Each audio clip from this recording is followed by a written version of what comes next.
किसी के टिप्स पे लेना चाहिए? बहुत सिंपल है, सबसे सिंपल एनालिसिस है, यूट्यूब पे सर्च करो best stocks to invest, Instagram पे सर्च करो penny stocks to invest, and Telegram पे जाके रैंडम ग्रुप्स ज्वाइन कर लो और वहाँ पे जितना आप लोग इन्वेस्ट कर सकते हो उनके स्टॉक्स पे कर लो। ये निकम्मापन है। Thorough analysis should be there of each and every aspect of the company you are going to invest in. Otherwise आप सट्टा खेल रहे हैं, आप स्पेकुलेशन कर रहे हो, स्पेकुलेशन कर रहे हो तो ब्रोकर को खुश कर रहे हो, किसी और के लिए वेल्थ बना रहे हो। आप गोल्ड पे बैठे हैं, इस समय सोना है, ये लिटरली आपको खूब कमा के देगा ऐसा म्यूचुअल फंड। आप अगर म्यूचुअल फंड मैनेजर यानी कि म्यूचुअल फंड्स के थ्रू इन्वेस्ट करें तो इसमें ईगो क्यों हर्ट हो रही है? आपको अगर अपने दिल का ऑपरेशन कराना है तो यूट्यूब पे वीडियो देख के खुद थोड़ा भाई साहब खोल लोगे, बहुत सिंपल है ना। डॉक्टर के पास जाओगे क्योंकि उसकी एक्सपर्टीज है, उसके अंदर उसके सब कुछ खुद ही करना है। शादी ब्याह में केटरिंग भी अपनी खुद संभाल लेना, टेंट भी खुद गाड़ लेना। क्यों देने किसी को पैसे? वो तो पैसे कमा रहे हैं आपसे। डीजे भी खुद ही बजा लेना, राइट, और जाके पहले हॉल भी खुद ही साफ कर देना। सो हर काम खुद करने के लिए नहीं होता है किसी भी हाल में। जैसे हम इन्वेस्टिंग की बात करते हैं, people start talking about returns. I always talk about risk. बिल्कुल रिस्क नहीं लेने का है, बिल्कुल रिस्क नहीं लेने का है। वॉरेन बफे भी बात बोलते हैं कि rule number 1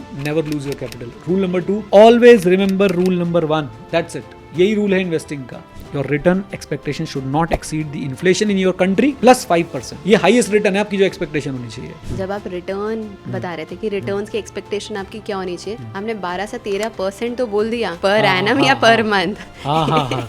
welcome back to the money podcast. मेरा नाम है नीरज और आज हम लोग एक बहुत ही कमाल की किताब में से एक अच्छा सा पैराग्राफ, एक अच्छी सी लर्निंग आपके साथ जो है वो डिस्कस करने वाले हैं। किताब है ये मेरी फेवरेट और आई होप आप सब ने भी इसका नाम ज़रूर कहीं ना कहीं सुना होगा, द इंटेलिजेंट इन्वेस्टर।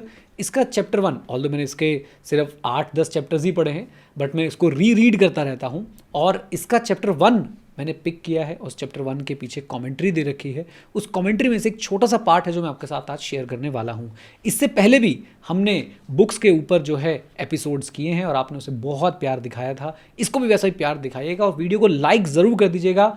एम करते हैं हम लोग 700 लाइक्स के लिए। मुझे पूरा विश्वास है जो जेन्युइनली इन्वेस्टिंग के बारे में सीखना चाहते हैं, समझना चाहते हैं, वो लाइक करेंगे, सब्सक्राइब भी करेंगे और कॉमेंट्स में अपना फीडबैक भी देंगे, अपनी लर्निंग भी शेयर करेंगे। तभी ये सारी चीज़ें जो हैं वो कंप्लीट हो पाएंगी, मतलब तभी हमारी लर्निंग जो है वो कंप्लीट हो पाएगी। बीच में छोड़ के मत जाइएगा, पूरा आराम से सुनिएगा, देखिएगा और मैं आपको ले चलता हूँ सीधा इसके चैप्टर 1 की कमेंट्री के ऊपर और हम इसको क्वेश्चन आंसर फॉर्म में जो है वो रखने वाले हैं। मेरे साथ होंगी मेरी को होस्ट वृंदा।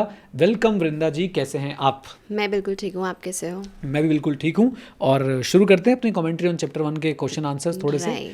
इससे पहले मैं आपको एक बात और बता दूं कि हम लोग फ्री कम्युनिटी सेशंस भी करते हैं लाइव जूम पे। आप लोगों भी ज्वाइन करना चाहते हो तो उसका लिंक मैं आप लोगों के साथ नीचे शेयर कर दूंगा। आप वहाँ पे अपने आप को एनरोल कर लीजिए, कंप्लीटली फ्री ऑफ कॉस्ट है। मैं जब भी लाइव आऊँगा आप सब लोग इन अ मीटिंग फॉर्मेट मेरे साथ जुड़ पाएंगे और मैं आपके क्वेश्चंस भी लेने की कोशिश करूँगा, राइट? चलिए जी, तो शुरू करते हैं इसी के साथ। वृंदा जी, फर्स्ट क्वेश्चन क्या है आपका? हाँ जी, तो मैं ये जब कमेंट्री पढ़ रही थी तो सबसे पहली चीज़ ना वहाँ पे ये लिखी थी कि ब्रोकर्स हमेशा चेयर कर रहे होते हैं क्लोजिंग बेल पे। जैसे ही मार्केट क्लोज होती है तो ब्रोकर्स चेयर कर रहे होते हैं, चाहे मार्केट ऊपर गई चाहे नीचे गई। ऐसा क्यों? क्योंकि ब्रोकर्स एक बड़ी यूनिक पोजीशन में होते हैं। किस यूनिक पोजीशन में होते हैं कि आप हारो या जीतो, वो जीतते ही जीतते हैं। और स्टॉक मार्केट में हमेशा ऐसा ही होता है कि मेरे को ऐसा लगता है खासकर ट्रेडर कम्युनिटी में ज़्यादातर लोग हारते हैं, राइट? ज़्यादातर लोग लूज़ करते हैं। सेबी का डेटा भी है 90%, 93% आई थिंक लोग जो है वो लूज़ कर रहे होते हैं, लेकिन 100% ब्रोकर्स जो हैं वो खुश हो रहे होते हैं। क्यों? क्योंकि at the end of the day आपके खासकर जो लोग ट्रेडिंग करते हैं, अंधाधुंध ट्रेडिंग करते हैं, बिना सीखे ट्रेडिंग करते हैं, उनकी स्पेकुलेशन से ब्रोकर्स जो हैं वो हमेशा जीत रहे होते हैं। तो यही वो कारण है कि ब्रोकर्स हमेशा खुश होते हैं। मार्केट खुलते समय, मार्केट बंद होते समय वो हमेशा हैप्पी रहते हैं, राइट? क्योंकि आपके स्पेकुलेशन की वजह से जब आप स्टॉक मार्केट में स्पेकुलेट कर रहे हैं, और स्पेकुलेशन क्या होता है अभी हम वो भी डिस्कस करेंगे, जब आप स्पेकुलेट कर रहे हैं तब आपके ब्रोकर्स जो आपसे जीत रहे हैं। And on the other side आजकल तो ये बात बिल्कुल सच है कि जब आप लोग इन्वेस्ट कर रहे हैं लॉन्ग टर्म के लिए, तब आप जो है अपने ब्रोकर से जीत रहे हैं। मैं इस पैराग्राफ को ऐसे कोट कर देता हूं जो इस कमेंट्री में लिखा हुआ है, आप लोग भी सुनिएगा। Why do you suppose the brokers on the floor of the New York stock exchange, क्योंकि ये अमेरिका के पॉइंट ऑफ व्यू से लिखी हुई है, New York stock exchange always cheer at the sound of closing bell no matter what the market did that day. मतलब market चाहे ऊपर गई हो चाहे नीचे गई हो, ब्रोकर्स हमेशा क्या होते हैं? खुश होते हैं। Because when ever you trade they make money whether you did और नॉट। क्या कमाल की बात लिखी है कि आपने पैसे बनाए हो या ना बनाए हो, मार्केट ऊपर गई हो या नीचे गई हो, ब्रोकर्स हमेशा खुश होते हैं। क्यों खुश होते हैं? क्योंकि वो आपकी स्पेकुलेशन की हैबिट से, हमारी स्पेकुलेशन की हैबिट से जो है वो पैसा कमाते हैं। एंड जब आप स्पेकुलेशन छोड़ के इन्वेस्टिंग करते हैं तो आप अपने रिटर्न्स, आप अपने जीतने की प्रोबेबिलिटी जो है वो वेल्थ बिल्डिंग की प्रोबेबिलिटी जो है वो बहुत ज़्यादा बढ़ा लेते हैं।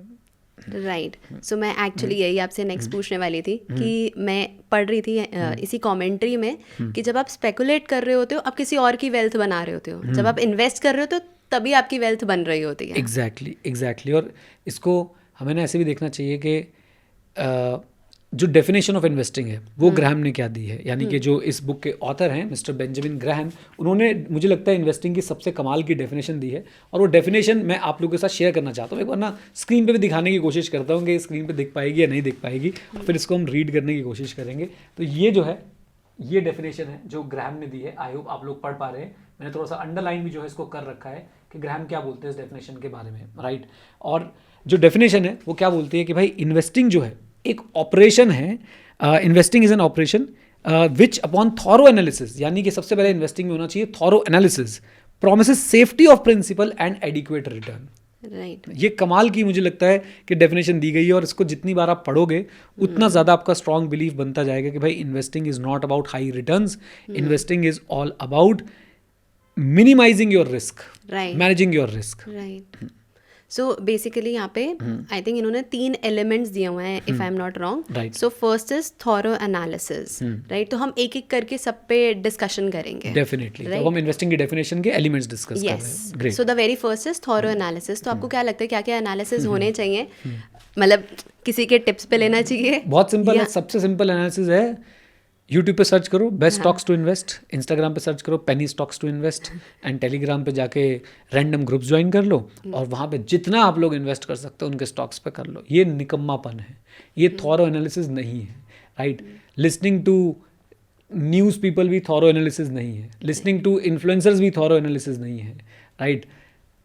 जब तक आप खुद से एक कंपनी की 5 से 10 साल की एनुअल रिपोर्ट्स, राइट, उसके फाइनेंशियल स्टेटमेंट, उसके फाउंडर्स के बारे में, प्रमोटर्स के बारे में, उसका फंडामेंटल एनालिसिस, चाहे वो क्वांटिटेटिव है क्वालिटेटिव है, जब तक आप सब कुछ नहीं करते उसका इंडस्ट्री का एनालिसिस, तब तक वो थॉरो एनालिसिस नहीं है, राइट। यानी कि आपको अगर थॉरो एनालिसिस की बात करनी है तो आपको उसके बिजनेस को समझना पड़ेगा, उसका बिजनेस किस इंडस्ट्री से रिलेट करता है उसको समझना पड़ेगा, उस जिस इंडस्ट्री से उसका बिजनेस रिलेट करता है उस इंडस्ट्री में आज की डेट में क्या चल रहा है उसको समझना पड़ेगा, और साथ साथ में उसकी कंपनी के जो फाउंडर्स है उनकी सोच को समझना पड़ेगा। फाइनेंशियल स्टेटमेंट तो बहुत बाद में आएंगे, पहले आपको ये सारी चीज़ें एनालाइज करनी पड़ेंगी। एंड यहाँ पे मैं बीच में अपनी भी विशेष टिप्पणी ऐड कर देता हूँ, कमेंट्री पे कमेंट्री चल रही है भाई। वो ये कि मेरा एक फर्म बिलीफ है कि एक आम व्यक्ति ये सब नहीं कर सकता, राइट। 10 मिनट की यूट्यूब वीडियो में आप किसी कंपनी का एनालिसिस नहीं कर सकते, आपकी बेवकूफ़ी है वो। ट्रू। 15 ट्वीट्स की थ्रेड में आप किसी कंपनी का एनालिसिस नहीं कर सकते, आपकी बेवकूफ़ी है वो। आपको लगना पड़ता है जब आप किसी कंपनी का एनालिसिस करते हैं। और यहीं पे बीच में क्या आते हैं? The mutual funds. राइट। आपके लिए, आपके बिहाफ पे आपका फंड मैनेजर ये सारे एनालिसिस करता है, राइट। और तभी हम बोलते हैं कि फंड मैनेजर में, म्यूचुअल फंड में फंड मैनेजर रिस्क भी होता है, क्योंकि आप उसकी सोच पे चल रहे होते हैं, उसकी सोच पे आप लोग जो है वो इन्वेस्ट कर रहे होते हैं। बिल्कुल। और वहाँ पे म्यूचुअल फंड में भी आपको एनालिसिस करना है। आंख बंद करके आप म्यूचुअल फंड में नहीं खरीद सकते हो। बट अगर मैं एनालिसिस की कंपैरिजन करूँ कि आपको कहाँ बहुत ज़्यादा करना और कहाँ बहुत कम, तो म्यूचुअल फंड में मुझे लगता है कि सिर्फ 100वां हिस्सा, अगर आप एक कंपनी में इन्वेस्ट करना चाह रहे हैं तो आपको जितना एनालिसिस करना पड़ेगा उसका 100वां हिस्सा है जो आपको म्यूचुअल फंड के लिए एनालिसिस करना पड़ेगा। And it's very easy, it's comparatively very easy. Plus एक और चैलेंज है जो रिटेल इन्वेस्टर्स नहीं समझते हैं कि आप सिर्फ एक कंपनी में थोड़ा इन्वेस्ट करने वाले हो। आप कितने भी बड़े खिलाड़ी क्यों ना हो, आप कभी भी अपनी पूरी वेल्थ एक कंपनी में नहीं डाल पाओगे, राइट। आपको ऐसी कम से कम 30 कंपनीज चाहिए, आपको पोर्टफोलियो बनाना है। वो पोर्टफोलियो बनाने में मैं क्यों बोल रहा हूँ रिटेल इन्वेस्टर नहीं कर सकता, वो पोर्टफोलियो बनाने में रिटेल इन्वेस्टर की हवा निकल जाएगी। क्यों हवा निकल जाएगी? क्योंकि भाई आप लोग 30 कंपनीज की 5-5, 10-10 साल की एनुअल रिपोर्ट, 5-5, 10-10 साल के फाइनेंशियल स्टेटमेंट, उनके प्रमोटर का बैकग्राउंड, उस कंपनी का बैकग्राउंड, उस कंपनी के बिजनेस मॉडल, उस कंपनी के बिजनेस मॉडल जिस इंडस्ट्री से आता है, और फिर से आप एक ही इंडस्ट्री में तो इन्वेस्ट करोगे नहीं। डाइवर्सिफिकेशन का ये मतलब थोड़ा होता है कि आपने 30 कंपनी में इन्वेस्ट कर लिया। सिर्फ 30 कंपनी अलग अलग सेक्टर्स को, अलग अलग ज्योग्राफी को रिप्रेजेंट कर रही है, तब जाके डाइवर्सिफिकेशन होती है। तो आपके लिए, एक रिटेल इन्वेस्टर के लिए, इसमें कोई डिमोटिवेट होने वाली बात नहीं है। आप रिटेल इन्वेस्टर हैं, मतलब आप किसी ना किसी और चीज़ में ऑक्यूपाइड हैं। आप डॉक्टर हैं, आप सीए, आप आईटी इंजीनियर हैं, आप कोई ना कोई और काम जो है वो कर रहे हो। आप उस काम पे ध्यान दो और अपने पैसे आप फंड मैनेजर को सौंप दो कि वो आगे आपके बिहाफ पे ये सारे रिसर्च और एनालिसिस करे, वो ढूंढे। इन्वेस्टिंग का एनालिसिस वाला पार्ट है वो उसके ऊपर छोड़ दीजिए। हाँ, म्यूचुअल फंड्स भी सिलेक्ट करते समय आपको डेफिनेटली खुद से रिसर्च करना चाहिए। खुद से रिसर्च करने के साथ साथ आप और क्या कर सकते हैं, आप फी ओनली फाइनेंशियल एडवाइजर्स के पास जा सकते हैं, आप म्यूचुअल फंड डिस्ट्रीब्यूटर्स के पास जा सकते हैं। अगर आपको खुद से रिसर्च करना नहीं आता, आप जीरो हैं, please go with them, no problem.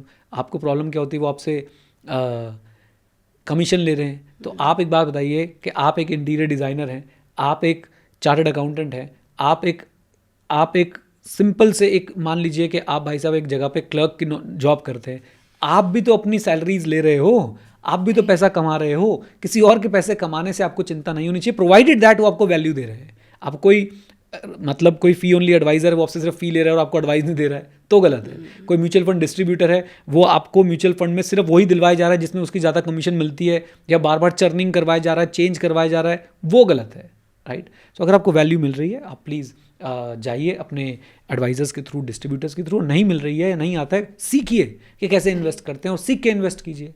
कहीं ना कहीं देखो, या तो आपको सीखने के लिए पैसे देने पड़ेंगे, या आपको कमीशन के फॉर्म में पैसे देने पड़ेंगे, या आपको फी के फॉर्म में पैसे देने पड़ेंगे। Why? Because you have other things to do. आप खुद नहीं कंपनी सेलेक्ट करने वाले हो, आपके बिहाफ पे mutual fund agent, mutual fund जो कंपनीज हैं वो आपके लिए कंपनी सेलेक्ट करेंगी, आपकी म्यूचुअल फंड स्कीम्स आपके लिए कंपनी सेलेक्ट करेंगी। So this is the first segment और first element of investing. Thorough analysis should be there of each and every aspect of the company you are going to invest in. Otherwise आप सट्टा खेल रहे हैं, आप speculation कर रहे हो। स्पेकुलेशन कर रहे हो तो ब्रोकर को खुश कर रहे हो, किसी और के लिए वेल्थ बना रहे हो, अपने लिए वेल्थ नहीं बना रहे हो। ट्रू। सो जो आप बीच में बोल रहे थे ना कि मतलब आप किसी ना किसी काम में ऑक्यूपाइड हो, बेसिकली आप किसी एक एक्टिव प्रोफेशन आपने अपना चूज करा हुआ है जिसमें आप इन्वॉल्व हो। सो फंड मैनेजर्स के पास रिलाई करने का सबसे सही यही है कि उनका तो काम ही यही है। Yes, उनका एक्टिव प्रोफेशन यही है। एग्जैक्टली। मतलब आप मुझे बताओ ना कि मैं सबसे एक सवाल पूछना चाहता हूँ। जो लोग बोलते हैं कि भाई हम लोग डायरेक्ट स्टॉक में इन्वेस्ट करके मार्केट को बीट कर देंगे, कैसी बातें कर रहे हैं आप? आपका अगर एक्सपर्टीज़ है, वेरी गुड। नहीं है एक्सपर्टीज़, ज़रूरी नहीं कि एजुकेशन से आए। एक्सपर्टीज़ मतलब आपके पास वो एक्सपीरियंस है, आपके पास वो समय है, आपके पास वो रिसोर्सेज हैं, तो वेरी गुड। नहीं है तो भाई आप अगर म्यूचुअल फंड मैनेजर यानी कि म्यूचुअल फंड्स के थ्रू इन्वेस्ट करें तो इसमें ईगो क्यों हर्ट हो रही है? आपको अगर अपने दिल का ऑपरेशन कराना है तो यूट्यूब पे वीडियो देख के खुद थोड़ा भाई साहब खोल लोगे।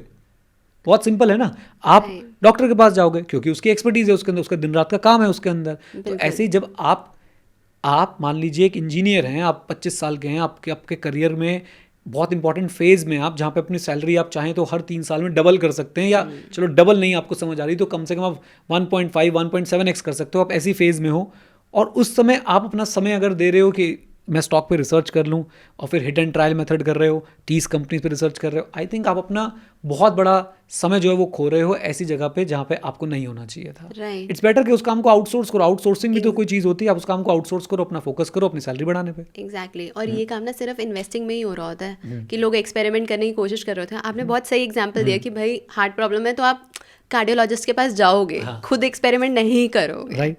तो मैं तो कह रहा हूँ अगर सब कुछ खुद ही करना है, शादी ब्याह में केटरिंग भी अपनी खुद संभाल लेना, टेंट भी खुद गाड़ लेना, क्यों देने किसी को पैसे? वो तो पैसे कमा रहे हैं आपसे। डीजे भी खुद ही बजा लेना, राइट, और जाके पहले हॉल भी खुद ही साफ कर देना। सो हर काम खुद करने के लिए नहीं होता है किसी भी हाल में। There are specialized people, there are specialized companies, there are specialized entities जो आपके लिए काम कर सकती हैं। हाँ जी। सो सेकेंड एलिमेंट वाज कि प्रोटेक्टिंग अगेंस्ट सीरियस लॉसेस।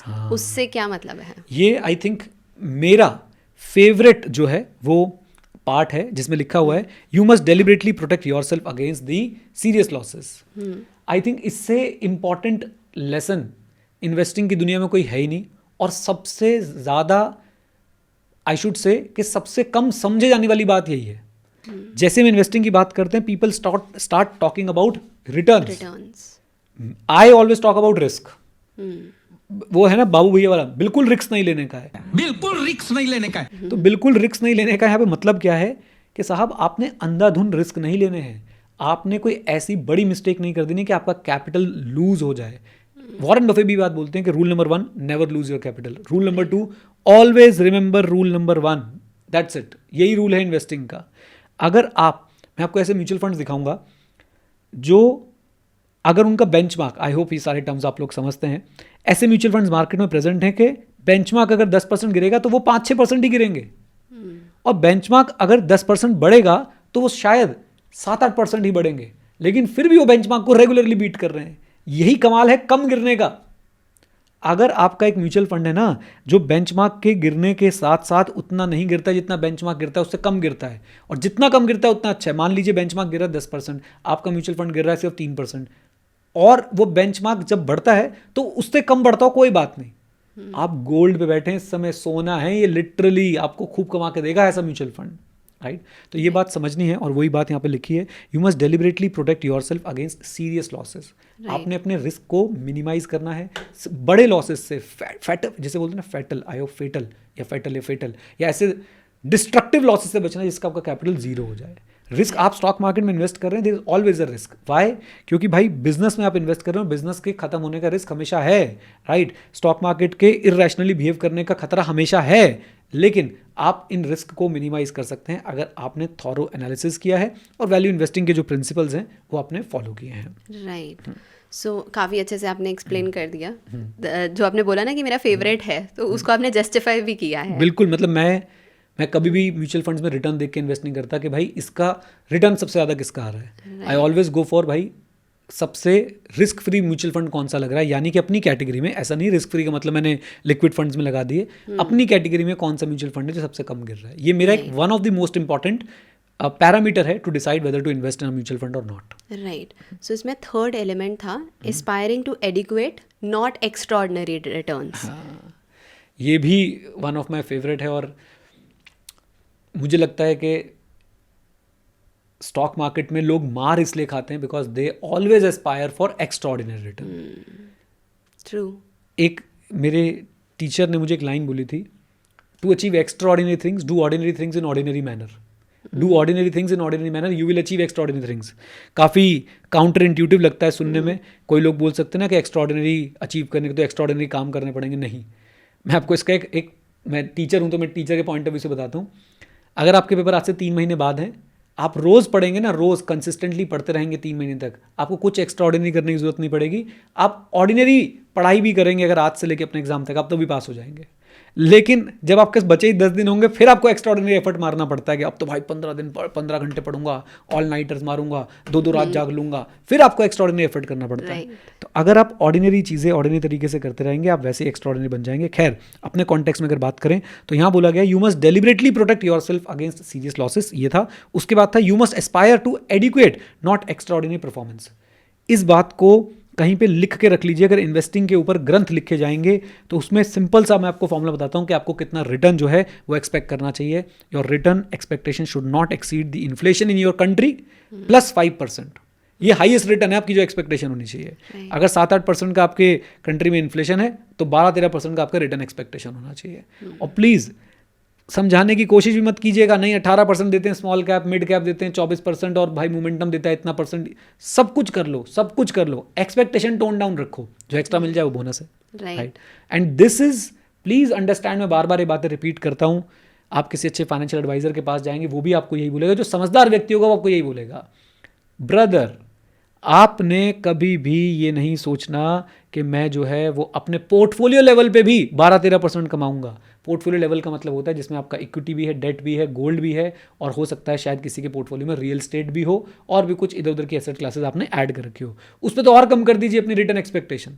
ये इक्विटी, सिर्फ इक्विटी पे है जो आपको मैं बोलता हूँ कि 12-13% के रिटर्न की एक्सपेक्टेशन रखिए, और यही एडिक्वेट रिटर्न एक्सपेक्टेशन है, यही आपकी एस्पिरेशन होनी चाहिए। आप जब एक्स्ट्रा ऑर्डिनरी रिटर्न के चक्कर में मार्केट में जाते हैं तो आप करते हैं बड़ी बड़ी गलतियां। आप देखिए कैसे आपस में दोनों चीजें कनेक्टेड हैं। अगर आप एक्स्ट्रा ऑर्डिनरी रिटर्न एक्सपेक्ट करेंगे, you will do blunders, you will do serious losses, you will get into serious losses. अगर आप एडिक्वेट रिटर्न की एक्सपेक्टेशन से जाएंगे, you will always be able to manage कि भाई चलो मेरी तो रिटर्न एक्सपेक्टेशन यही थी, इतना मिल रहा है, इससे थोड़ा बहुत ऊपर नीचे मिल रहा है, तो आप खुश रहेंगे, आप परेशान नहीं होंगे। Right. तो ये चीज़ आपने ध्यान में रखनी है कि आपको थॉरो एनालिसिस करना है, 1।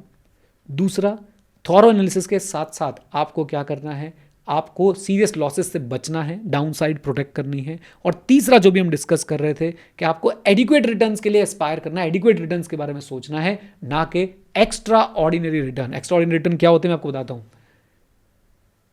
1 साल में पैसा डबल हो गया जी, मल्टी बैगर स्टॉक मिल गया, 100 रुपये का लिया था 1000 का हो गया। आप मुझे प्लीज़, जितने लोग देख रहे हैं ना, वो मुझे बताएं आप में से कितने लोगों ने ऐसा स्टॉक खरीदा जो 100 रुपये का लिया था और 1 साल में 1000 का हो गया। और इसके बाद ये भी बताइएगा कि कितना अमाउंट इन्वेस्ट किया था। क्या वो इतना बड़ा अमाउंट था कि उसने आपकी पूरी इन्वेस्टिंग की दुनिया बदल के रख दी? अगर हाँ तो मुझे प्लीज़ बताइएगा। या फिर वो आपने अमाउंट लगाया तो था लेकिन छोटा सा अमाउंट था, इससे कुछ हो नहीं पाया और आप वैसे ही और ढूंढने के चक्कर में लग गए हैं। ये एक विशियस सर्कल है। प्लीज़ इसमें मत पड़िए। अपनी रिटर्न एक्सपेक्टेशन को जितना टोन डाउन करेंगे आप उतने लंबे समय तक इन्वेस्ट कर पाएंगे। कई लोग पूछते हैं ना, कई लोग जानना चाहते हैं ना कि क्यों लंबे समय तक इन्वेस्टर इन्वेस्ट नहीं कर पाता। उसका सबसे बड़ा कारण ये है वो अपनी रिटर्न एक्सपेक्टेशन को टोन डाउन नहीं करता। और फिर जब वो रिटर्न्स नहीं मिलते हैं, जो वो एक्सपायर कर रहा था 24% साल का, 40% साल का, 6% महीने का, फिर वो बौखला के गलतियां करना शुरू करते हैं, सीरियस लॉसेज में जाते हैं। और फिर अगले वाले पॉइंट पे, उससे ऊपर वाले पॉइंट पे भी कनेक्ट कर दूं, जब रिटर्न एक्सपेक्टेशन आपकी बहुत ज़्यादा होगी, आप सीरियस लॉसेज में जाएंगे। और सीरियस लॉसेज और कैसे बढ़ेंगे? फिर आप बिना एनालिसिस के टिप्स पे इन्वेस्ट करना शुरू कर देते हैं। तभी ये तीनों बातें आपस में इतनी इंटरकनेक्टेड हैं। राइट। सो यहाँ पे आपने एक बहुत ही इंपॉर्टेंट चीज़ मिस कर दी। जब आप रिटर्न बता रहे थे कि रिटर्न्स की एक्सपेक्टेशन आपकी क्या होनी चाहिए, आपने 12 से 13% तो बोल दिया, बट पर एनम या पर मंथ? हाँ भाई, दिस इज पर एनम भाई, दिस इज पर एनम, ठीक है ना, this is per annum, per month नहीं है बिल्कुल भी। हाँ, राइट। सो यही कमेंट्री में ही मैंने एक जगह में पढ़ रही थी कि स्पेकुलेशन को गैम्बलिंग से कंपेयर किया गया है, गैम्बलिंग इन अ कसिनो, जहाँ पे हमेशा हाउस जीतता है। उस पे क्या कहना है आपका? इसमें मैंने एक सोलो ऑडियो इन्वेस्टिंग रिफ्लेक्शन भी अपलोड करी थी। और अगेन यार, मैं पता नहीं, मेरे को लगता है मैं कोई भी अच्छी बुक पढ़ता हूँ, जैसे इस बुक में मैं रैंडमली कोई पेज खोल लूँ, ऐसे ज्ञान की वर्षा हो रही होती है, ऐसा नॉलेज उसके अंदर बसा हुआ होता है। और वो नॉलेज आप, मतलब मेरा बिहेवियर तो इसी नॉलेज ने जो है वो बदला है, बुक्स की नॉलेज ने जो बदला है। तो डेफिनेटली गैम्बलिंग और स्पेकुलेशन इन स्टॉक मार्केट एक ही बात है। The person who is playing will never win, right, और ही विल विन वंस और ट्वाइस और thrice. He will never win consistently. He will never be able to create wealth. Right. And the house will always win. Brokers क्यों खुश होते हैं? Market ऊपर हो नीचे हो, स्टॉक का प्राइस ऊपर जाए नीचे जाए, राइट, आपको प्रॉफिट हो लॉस हो, लेकिन उनको प्रॉफिट होता है। क्यों? बिकॉज आप जब स्पेकुलेशन करते हैं, आप अपने लिए नहीं, आप उनके लिए वेल्थ क्रिएट कर रहे होते हैं। मैं एक बार ये लाइन आपके लिए रीड करता हूँ। लाइक कसिनो गैम्बलिंग और betting on the horses, speculating in the market can be exciting तो होता है ना, मजा तो आता है, लेकिन even rewarding if you happen to get lucky, but it's the worst imaginable way to build your wealth. Right. So सबसे बेकार तरीका है कि अगर आप सोच रहे हैं कि आप स्पेकुलेट करके, आप गैम्बलिंग करके अपनी वेल्थ क्रिएट करेंगे, राइट, दैट्स बिकॉज फिर आगे बताते हैं कि भाई देखो, सारे ये जो मैकेनिज्म है ना, चाहे वो गैम्बलिंग वाला है, लॉटरी वाला है, बेटिंग ऑन हॉर्सेज वाला है, ये सारे इस तरीके से बनाए गए हैं कि in the end everyone who tries to beat the house at its own speculative game will get beaten by the house. मतलब अंत में आप ही हारेंगे, ये निश्चित है, निश्चित है ये। आप, हो सकता है आपको एक्साइटमेंट मिले, हो सकता है आप 1-2 बार जीते भी, लेकिन एंड गेम क्या होगा? एंड गेम यही होगा कि you are going to lose big time. Right. मतलब यहाँ पे स्पेकुलेशन से हमें पता है कि वेल्थ क्रिएट नहीं होने वाली, बट फिर भी लोग क्यों कर रहे होते हैं? एक्साइटमेंट मिलती है, एक्साइटमेंट है, ईगो है, हम बीट कर देंगे मार्केट को, राइट। एक चीज़ और बोलना चाहूँगा कि अज्ञानता है, राइट, अज्ञानता भी बहुत ज़्यादा है। अगर ज्ञान हो, प्रॉपर नॉलेज हो, समझदारी हो, तो मेरे हिसाब से कोई ये काम नहीं करेगा, राइट। तो ये एक चैलेंज है जो आपने बोला, उसका रीज़न यही है कि अज्ञानता है, और अज्ञानता को दूर करने के लिए आपको ज्ञान का प्रकाश चाहिए, और ज्ञान का प्रकाश आता है किताबों से, अच्छी किताबों से। ज्ञान का प्रकाश कभी रील स्क्रॉल करने से नहीं आता बाबू, नहीं आता, बिलीव मी, नहीं आता। ज्ञान का प्रकाश, आप शायद किसी अच्छे व्यक्ति को सुने तो शायद वो आपके अंदर ना एक चिंगारी जला दे, लेकिन उस चिंगारी को हवा आपको देनी पड़ेगी, और हवा आप दे सकते हैं अच्छी किताबें पढ़ के, सबसे इम्पोर्टेंट। सो आजकल बहुत सारी एप्स हैं हमारे पास, जैसे तो वो डेली प्राइजेस हमें दिखाती रहती हैं, इस स्टॉक का प्राइस ये हो गया है। मतलब इन सब चीज़ों से कैसे बचा जाए? और एक और चीज़ थी, मैं बुक में ही पढ़ रही थी कि बेंजामिन ग्राम ने ही बोला है कि ऐसे इन्वेस्ट करना चाहिए हमें जैसे कि हमने कभी प्राइस देखा ही नहीं है, राइट। सो बेसिकली अगर आप इस थॉट के साथ इन्वेस्ट कर सकते हैं कि मुझे डेली प्राइस ना भी दिखे तो भी मैं भाई साहब इन्वेस्ट करना चाहता हूँ इस बिजनेस में, वही असली इन्वेस्टमेंट है।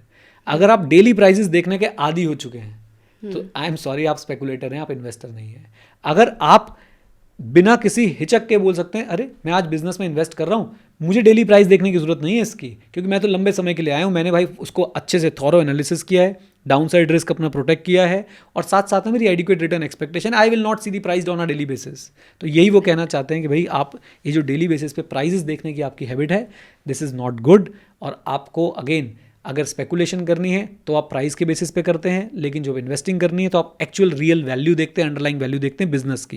स्पेकुलेटर हमेशा प्राइजेस देखेगा, टिकर प्राइस देखेगा, उसके टिकर प्राइस को देख के उसकी सांसें ऊपर नीचे होती हैं, उसको भाई बड़ा अच्छा लगता है, अरे देखो 2 रुपये बढ़ गया, 3 रुपये घट गया, 1 पैसा बढ़ गया, 2 पैसे घट गया। लेकिन एक इन्वेस्टर के लिए ये सारी बातें बेकार की होती हैं। उसने अंडरलाइंग बिजनेस में टोटल मार्केट कैप को ध्यान में रखते हुए इन्वेस्ट किया है। वो बस एक चीज़ चाहता है कि बिजनेस मेरा ग्रो करे, जिस हिसाब से मैंने इन्वेस्ट किया था, जो सोच के मैंने इन्वेस्ट किया था, इंडस्ट्री के बारे में, बिजनेस के बारे में, प्रमोटर्स के बारे में, वो बातें सही निकले, रफली सही निकले, 100% सही ना भी निकले, रफली सही निकले, तो मैं डेफिनेटली जीत जाऊंगा। अब आपको लग सकता है कि ये भी तो स्पेकुलेशन है कि जो मैंने सोचा था वो सही निकले।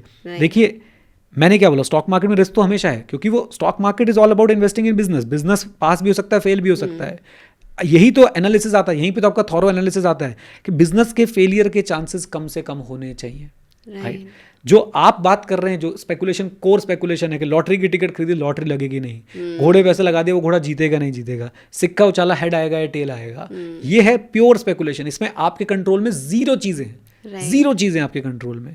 But when you are investing in a well established business, एक अच्छे बिजनेस में आप स्टैब्लिश कर रहे हो, आपके कंट्रोल में बहुत सारी चीजें होती हैं जिन्हें आप समझ सकते हो और अपने डाउन साइड रिस्क को कम कर सकते हो, राइट। सो अगर एक बिगनर को आपको एडवाइस करना हो इन लाइक जस्ट 1 सेंटेंस, तो जितना हमने अभी डिस्कशन किया उसमें से आप क्या निकालना चाहोगे? मैं ये निकालना चाहूँगा भाई, स्टॉक मार्केट में 2 कसिनोज चल रहे हैं। एक कसिनो चल रहा है ट्रेडिंग का, वहाँ आपको नहीं जाना है। एक कसिनो चल रहा है इन्वेस्टिंग का, और इन्वेस्टिंग एक ऐसा कसिनो है जहाँ पे आप जीतेंगे ही जीतेंगे। आप प्लीज़ एक काम करिए, ट्रैक रिकॉर्ड निकाल लीजिए। 1-2 कैटेगरी में आपको बोलता हूँ, चाहे वो फ्लेक्सी कैप हो, चाहे वो लार्ज कैप कैटेगरी हो, चाहे फ्लेक्सी कैप हो। अगर आपने कोई भी रैंडम 7 साल के लिए इस पर इन्वेस्ट किया होता, कोई भी random XYZ, you choose the year, you choose the starting date and the end date, and देख लीजिए आप उस समय में ज़रूर कुछ ना कुछ रिटर्न बना रहे होंगे, आप उस समय में लॉस में नहीं आ रहे होंगे। अब आप इवन इसमें कोविड वाले रिटर्न्स भी पकड़ लोगे ना, कोविड वाले ईयर को भी बीच में ले आओगे, तो भी आप रिटर्न बना रहे होंगे, राइट। तो प्लीज़ आपको ये समझना है कि भाई you have to choose the casino, you have to choose के कौन से कसिनो में जाना है। और इन्वेस्टिंग का कसिनो एक ऐसा कसिनो है जहाँ पे आप लंबे समय तक अगर टिक गए और आपने थॉरो एनालिसिस किया हुआ है, डाउन साइड प्रोटेक्ट किया हुआ है, और साथ साथ में आप एडिक्वेट रिटर्न की एक्सपेक्टेशन रखते हैं, एस्पायर करते हैं उसके लिए, आप जीतने वाले हैं। आप वो करके आएंगे जो भाई कसिनो में जाके कभी कोई नहीं कर पाया। You will beat the house in their own game, and that is the real game, okay. आप सोचिए कि कहीं ना कहीं हर ब्रोकर उन्हीं लोगों को ज़्यादा चाहता है जो डेली ट्रेड कर रहे हैं। उन लोगों को ब्रोकर चाहते ही नहीं है जो इन्वेस्ट कर रहे हैं, उनके बारे में ज़्यादा बात ही नहीं करते हैं, क्योंकि we are people like me, those who just invest for long term, are not generating much of the revenue for the stock brokers, right. Even I think आजकल तो डिस्काउंटेड ब्रोकर्स हैं जो फ्री में आपको बोलते हैं लॉन्ग टर्म इन्वेस्टिंग करने, कोई ब्रोकरेज भी नहीं लेंगे, शायद कुछ फिक्स्ड अमाउंट लेते हैं, पर आपका जो भी आप एक बार ट्रांजैक्शन करते हैं उस पर कोई और ज़्यादा ब्रोकरेज भी नहीं होती है। तो आप ये सोच के देखिए कि क्यों है ऐसा, क्यों है ऐसा। हमारी तरफ से कोई रेवेन्यू नहीं जा रहा, वो जिंदा ही उनके रेवेन्यू पे जो स्पेकुलेट कर रहे हैं, कसिनो बना के रखा हुआ है ट्रेडिंग वाला, राइट। आई थिंक मैंने तो अपनी साइड से जो जो मेरे पास क्वेश्चंस आए, जो जो चीज़ें मेरे दिमाग में आ रही थी जब मैं रीड कर रही थी, वो मैंने लिखे थे और मैंने आपसे पूछ लिए हैं। बट इन केस मैंने कुछ मिस किया है and you want to discuss, नहीं, आई थिंक हमने बहुत डिटेल में कवर किया। गाइस सोचिए, हमने ये, मैं तो चाहता हूँ मैं सारी किताबें ऐसे पढूं और आपके साथ ना अपनी टिप्पणी के साथ कवर करूँ। आप अगर यहाँ तक पहुँचे हैं, पहली बात तो यही कमाल की बात है भाई। आज की दुनिया में 27 मिनट अगर आप लोग इन्वेस्टिंग पे ज्ञान की बातें सुन रहे हैं तो आप में कुछ तो अलग है, ओके। दूसरी बात, ज़रूर अपना फीडबैक दीजिएगा, क्योंकि आपके फीडबैक के बेसिस पे हम लोग ना ऐसा महसूस होता है कि ओके हम सही काम कर रहे हैं। चाहे एक बंदा भी फीडबैक देगा, वो देगा तो भाई हमें बहुत अच्छा लगेगा, राइट। मेरा बहुत मन है मैं किताबें आपके साथ बैठ के रीड करूं, किताबों के बारे में आपको पढ़ के बताऊं, किताबों से पढ़ के आपको सिखाऊं, और इंडियन कॉन्टेक्स्ट में वो किताबें आपके लिए क्या बोल रही हैं वो भी समझाने की कोशिश करूं। अगर आप लोग भी इंटरेस्टेड हैं मुझे बताइएगा, कोई पर्टिकुलर बुक आप लोग चाहते हैं उसके बारे में भी कमेंट बॉक्स में कमेंट करके बताइएगा। चलिए, with this note guys, thank you very much, stay connected, stay head, जय हिंद। और हाँ मित्रों, सीखते रहें क्योंकि सीखना शुरू तो जीतना शुरू। Bye bye and take care, God bless you all.